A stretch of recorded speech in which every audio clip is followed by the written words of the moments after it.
no começo como uma oportunidade para lermos mais uma vez o texto da pregação principal. Diz assim a palavra de Deus, Mateus capítulo 1, versículo 18.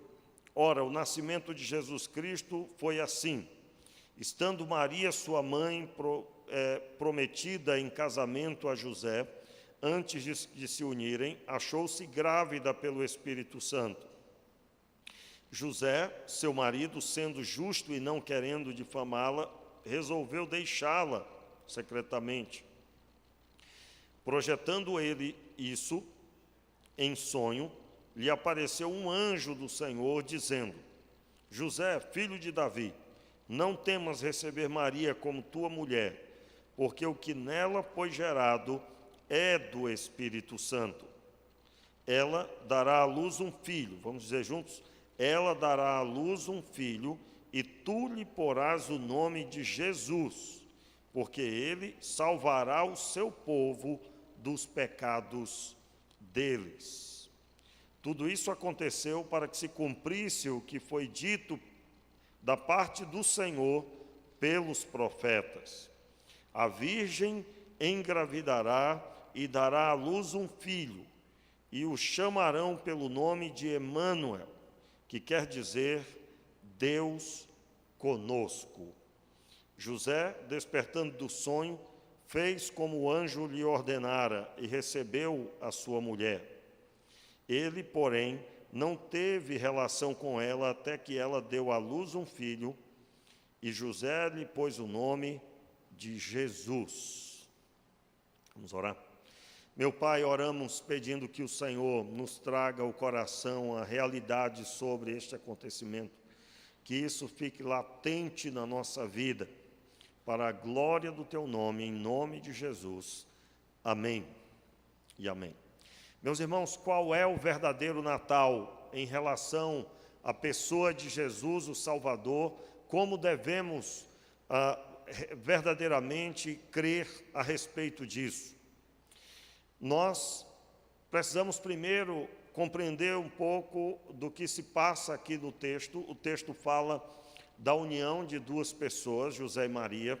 Jesus, ele estava já no ventre de Maria, ela estava grávida, e essa gravidez era fruto do Espírito Santo. O Espírito Santo veio sobre ela e ela concebeu, e ela estando grávida, José, não querendo difamá-la, quis deixá-la secretamente.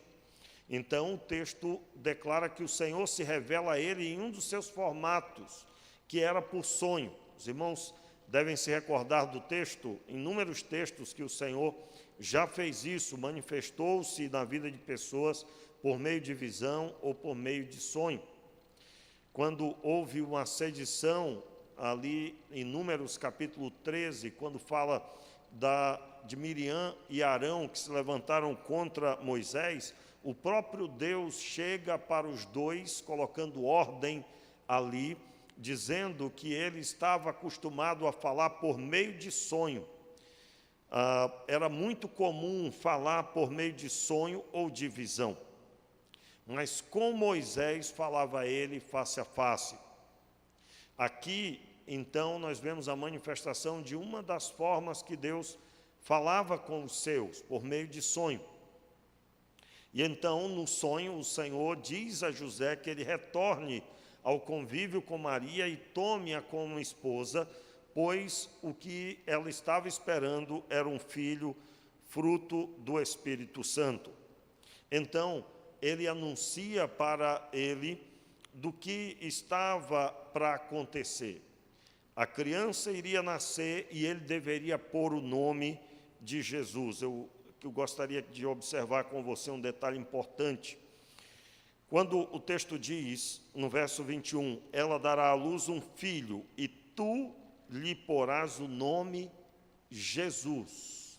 Os irmãos recordam aqui de um episódio, certamente, quando leem essa fala, esse episódio, vocês vão lembrar também quando nasce João Batista. Perguntam para Isabel qual seria o nome do menino. E ela diz João Batista. Aí eles falam, olha, mas não tem esse nome na sua descendência. E então eles vão até Zacarias, aliás, e Zacarias responde assinando em uma tabuinha. O nome dele será João Batista. Inicialmente perguntam para ela, mas o correto era esperar do homem. Talvez porque ele estava sem falar, não perguntaram em primeiro lugar para ele. Mas o nome partiria do pai. E é claro, você também conhece o formato bíblico, não se conversava sobre o nome antes. Normalmente é na hora do nascimento que os nomes eram proclamados. O nome da criança dependia do que poderia acontecer. Você vai ver no Antigo Testamento, isso aconteceu algumas vezes. O nome do próprio Jacó foi por causa de um detalhe na hora do nascimento. Ele segurava no pé do seu irmão quando o seu irmão foi o primeiro a ser retirado na hora de dar à luz. Ele foi o primeiro a sair e ele estava ali segurando no pé do seu irmão, e o nome tinha a ver com isso. Mas aqui o nome é anunciado antes. O nome é anunciado antes. Tanto nesse episódio como no episódio de João Batista. Você não vai encontrar isso acontecendo toda hora. Aliás, esses dois momentos são os momentos principais da Escritura, pelo menos que eu conheço.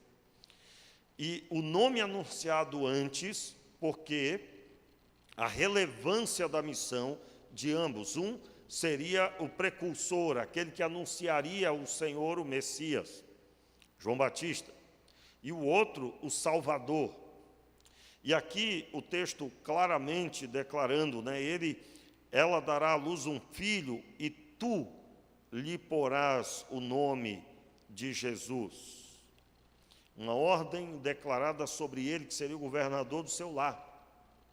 Muito bem, eu quero observar com você esse texto, mas agora dando ênfase naquilo que define como devemos ver o nascimento de Jesus. O versículo 21, na parte B, tu lhe porás o nome Jesus, porque ele salvará o seu povo dos pecados deles. Muito bem, antes de continuar, como que nós não devemos ver o Natal, Claro que não há dúvida que não devemos ver o Natal conforme o comércio determina. O Natal não é troca de presentes. Você sabe que isso absolutamente tem a ver unicamente com a venda de presentes e com quem recebe benefício com isso, e então criou-se a cultura de trocar presentes. Isso não tem absolutamente nenhum fundamento bíblico. Como assim? Porque Jesus nasceu, ele é um presente, vocês também devem trocar um presente. Não existe absolutamente nenhuma indicação bíblica. E, é claro, eu não estou dizendo que você não pode fazer isso. Viu, irmãos? Não estou dizendo que você não pode fazer isso, pelo amor de Deus, não me entenda mal. Se você quiser fazer isso, olha que coisa boa, fazemos isso em formato de amigo oculto. Enfim, não há nenhum problema nisso. Teria problema se nós colocássemos que a Escritura estritamente diz que tem que ser feito. Mas se você gosta e quer celebrar o seu amor para com seu irmão, em família, amizade, relacionamento, que coisa boa, um bom programa para fazermos isso. Mas nós não podemos permitir, isso sim, nós cristãos, não podemos permitir que o Natal seja visto somente desta forma, como troca de presentes. Não podemos permitir. Então, antes de observarmos como devemos, é muito bom saber como não devemos. Talvez você já se perguntou, pastor, por que nós não montamos aqui na igreja um presépio,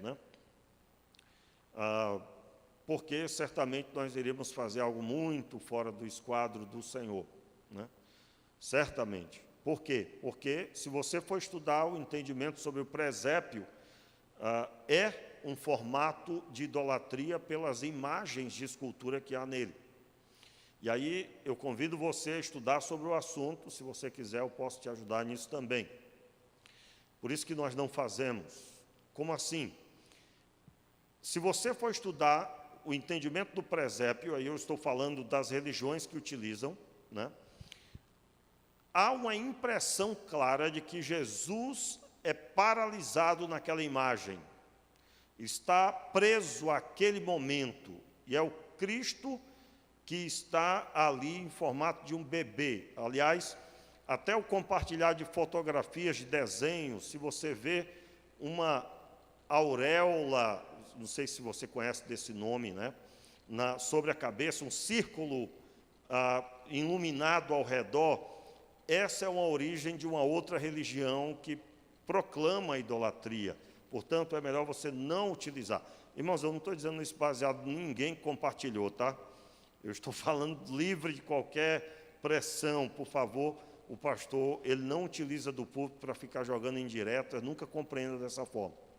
Aliás, se eu tiver que falar alguma coisa com alguém, eu chamo a pessoa e converso, que eu acho que é assim que deve ser. Não é? Mas eu estou aqui na condição de ministro do Evangelho, ministrando sobre a vida da igreja, ensinando a igreja. Então, você deve ter essa percepção. Então, toda e qualquer busca de paralisar Jesus no seu nascimento deve ser evitada da nossa parte. Isso não deve ser auxiliado por nós. Nós não devemos somar com isso. Pastor, mas os 3 magos que vieram e entregaram presentes? Se você for ver, cada presente tinha um significado específico. O incenso, a mirra e o ouro, todos eles tinham um significado. Eu me lembro que em um dos períodos aqui, em um dos anos, quando no período do Natal, eu preguei explicando sobre o significado de cada um deles, o que provavelmente foi utilizado. Pare para pensar. Você vai dar um presente para o Deus que se fez carne. Qual presente você vai dar? Interessante isso, não?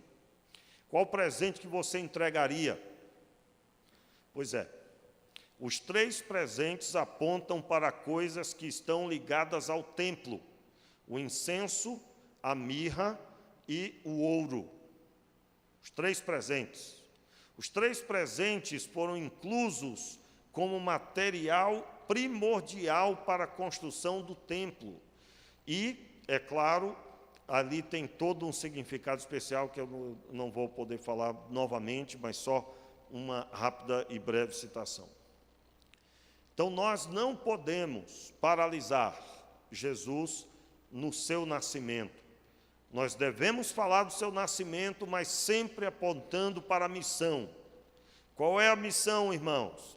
Ele nasceu para salvar o seu povo dos pecados deles.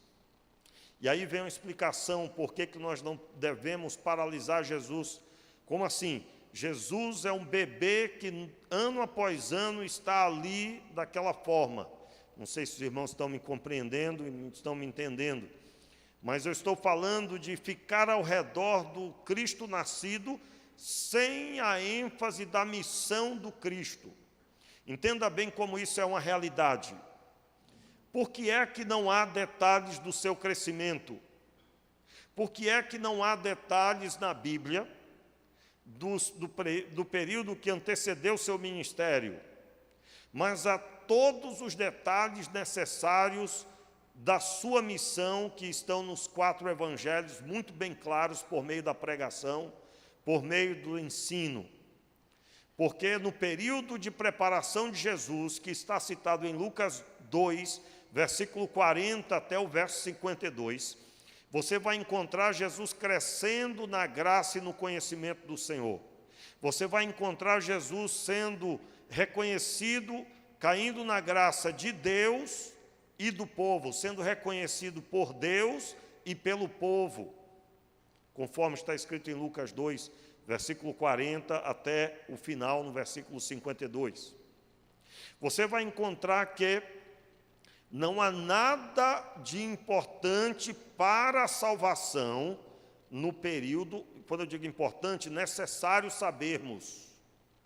Tanto é que os evangelhos, ou os livros, considerados livros apócrifos da infância de Jesus, primeiro que nenhum deles foi aprovado como inspirado por Deus, né? Você vai encontrar, por exemplo, o material citando a infância de Jesus, que uma pessoa esbarrou em Jesus e Jesus, com um sopro, matou a pessoa. Ou então que ele tenha pego um pássaro que estava morto e ele voltou a dar vida a esse pássaro. Você não vai encontrar fundamento algum, não combina nada com Jesus. Você já pensou, alguém esbarrou em Jesus, em bullying, hein? Foram fazer bullying com Jesus, segundo esse escrito considerado apócrifo, não autorizado, não reconhecido, e então Jesus foi lá e matou a pessoa com sopro. Não combina nada com o propósito de Deus e com a conduta do Cristo que veio para salvar o homem dos seus pecados. Jesus veio salvar o homem, achar o que se havia perdido. Lucas capítulo 19, versículo 10. Eu quero, com isso, chamar a sua atenção que quando falamos do nascimento, a ênfase é os nossos pecados. Ele nasceu, irmãos, porque nós pecamos. Nós pecamos. E aí a ênfase de Lucas é que, no versículo 23, a virgem engravidará e dará à luz um filho, e o chamarão pelo nome de Emanuel, que quer dizer Deus conosco. Entenda, durante todo o Antigo Testamento, Deus mandou mensagem, levantou profetas, falou inúmeras vezes pelos profetas. Você vai ler o texto de Isaías, você vai perceber que Deus falou muito com o povo. Você vai ler o texto de Ezequiel, Jeremias, os maiores textos de profetas estão nesses três.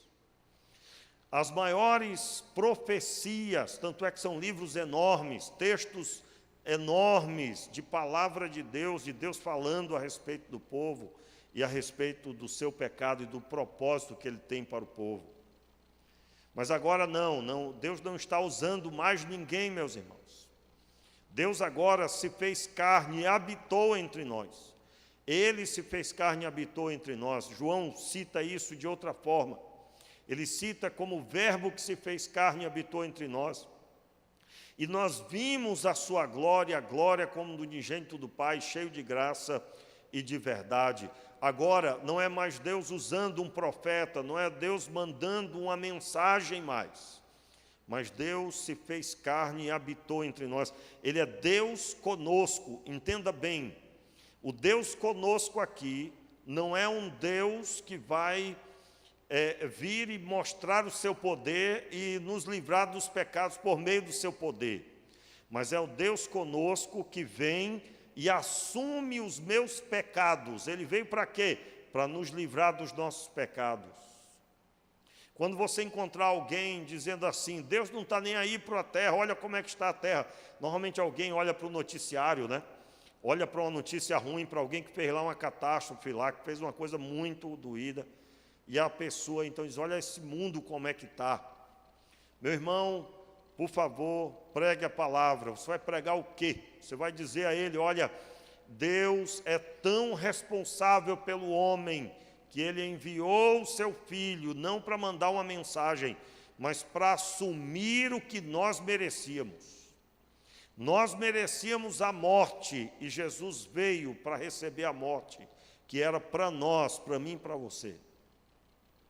Então, por que é que o mundo está do jeito que está? Porque cada um precisa reconhecer que Deus o amou em Cristo Jesus, ao ponto de dar o seu Filho, para que todo aquele que nele crê não pereça, mas tenha a vida eterna. Meus irmãos, o que é o Natal? O Natal, a ênfase é que o motivo dele ter nascido é para me livrar dos meus pecados. Aliás, está aí uma boa indicação você falar com essa ênfase. Cristo nasceu para me livrar dos meus pecados. E aí você vai citar o texto bíblico, dando fundamento. Você é essa pessoa. Você é essa pessoa. Então a ênfase do Deus conosco não era para manifestar o seu poder, Que isso, pastor? Mas os evangelhos estão cheios do poder de Deus. Deus manifestou milagres e milagres. O único objetivo de manifestar os milagres que manifestou era chamar a atenção do povo. Chamar a atenção do povo. A ênfase era o perdão dos pecados. Era a salvação do homem. Como diz Romanos, que Jesus, ele venceu, ele morreu, ele matou a força do pecado, porque o pecado que veio sobre o homem nascido na terra, quando Jesus morreu de forma indevida, porque ele não tinha pecado, portanto, por isso, Deus tinha toda a legitimidade. Entenda, eu falei uma palavra muito forte, né? Nem é bom falar assim. Jesus foi morto de forma indevida em relação ao efeito do pecado. Ele assumiu os meus pecados e os seus, mas ele mesmo não tinha pecado. Então, diante desta atitude, é legítimo ressuscitá-lo. Então, todo aquele que crê neste plano maravilhoso, isso é possível crer, meu irmão, se Deus se revelar trazendo entendimento. Se talvez você não entendeu isso, para você são palavras que você não consegue entender, meu irmão, você tem que estar apavorado com isso. Por quê? Porque o próprio Jesus disse que aquele que vem a Ele pregando, aquele que vem a mim é o Pai que o traz. Só por Deus nós podemos ir a Jesus. Só por Deus. Quero deixar claro aqui nessa noite, a ênfase do nascimento é que ele nasceu por causa do livramento, que ele iria me livrar dos meus pecados. Ele é o Emanuel, Deus conosco, porque ele veio habitar junto conosco para morrer a minha morte. Então, quando no nascimento, no Natal, não permita que perto de você se esqueça disso. Aliás, alguém, dependendo da festividade, vai dizer, olha que coisa feia falarmos disso agora. Hoje é dia de alegria, vamos comer e se alegrar. Não, meu irmão, não permita isso.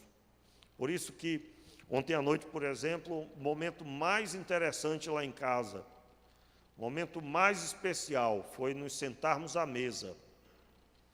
Claro, uma bela comida, tudo muito gostoso, muito maravilhoso, mas o momento mais importante é nos sentarmos à mesa, foi nos sentarmos à mesa e agradecermos porque Ele revelou a nós o Seu Filho.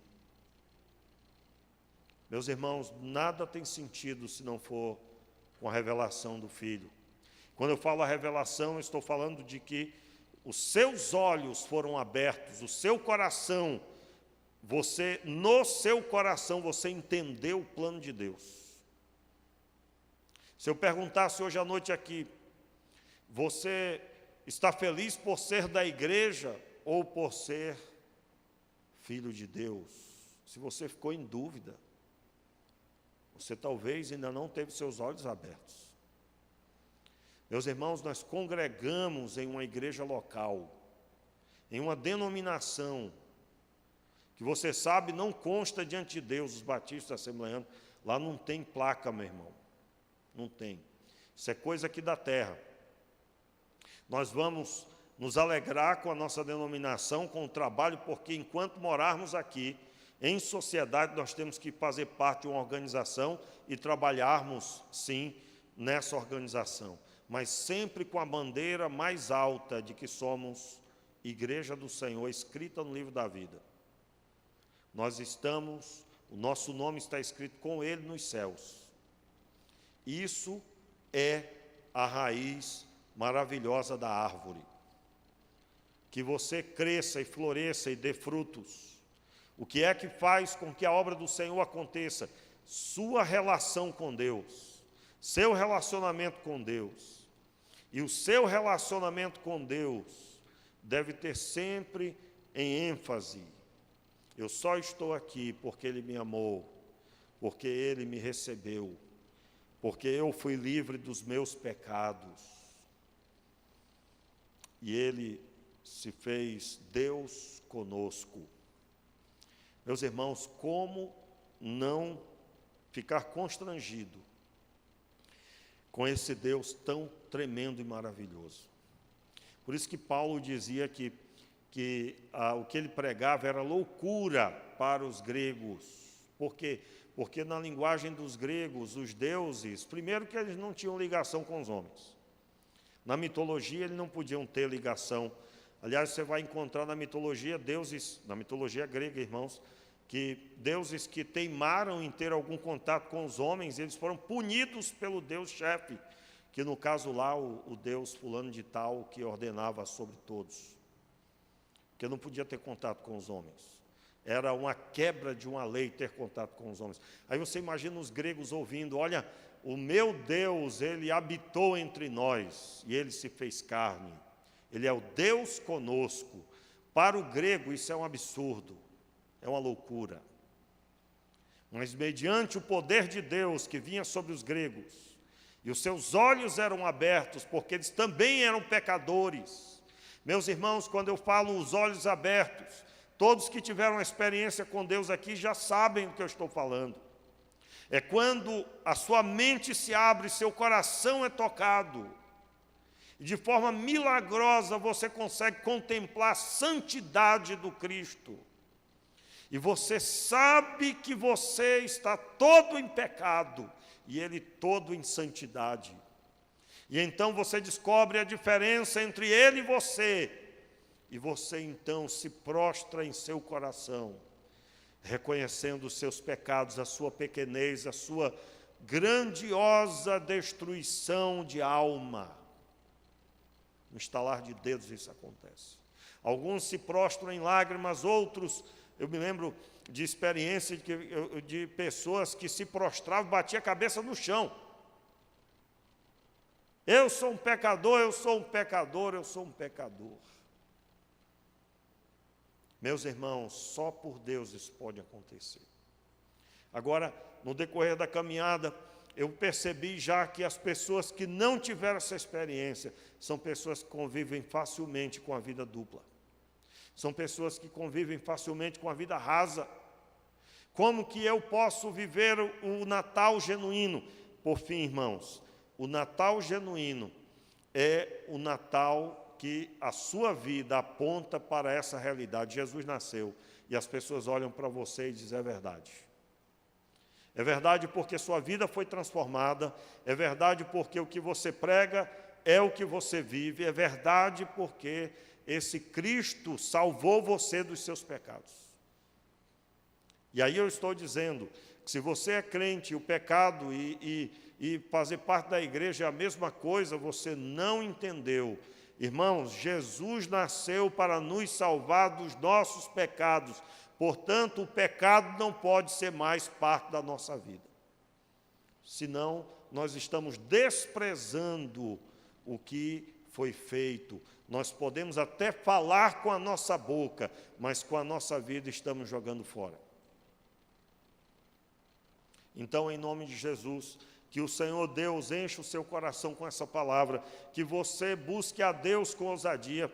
Nessa semana, eu ouvindo um pregador que eu gosto muito, ele dizia assim, estudando o texto sobre encheios do Espírito Santo, eu descobri algo que eu não tinha. Ele foi lá traduzir o texto, e aí traduziu o texto e descobriu, olha, é uma ordem ser cheio do Espírito Santo.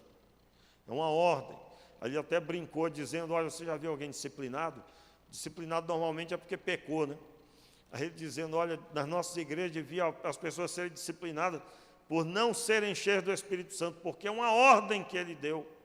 Seja cheio do Espírito e não se embriague com vinho, mas enchei-vos do Espírito Santo. Naquele texto, ele dizendo que ele nunca tinha percebido isso, e eu nunca percebi também. E o que eu quero dizer com isso? Eu quero dizer para você que Jesus nasceu para que a nossa vida fosse transformada. Se a sua não foi ainda, você precisa estar muito preocupado com isso. E você pode fazer o seguinte, você pode consagrar a sua vida a partir de agora.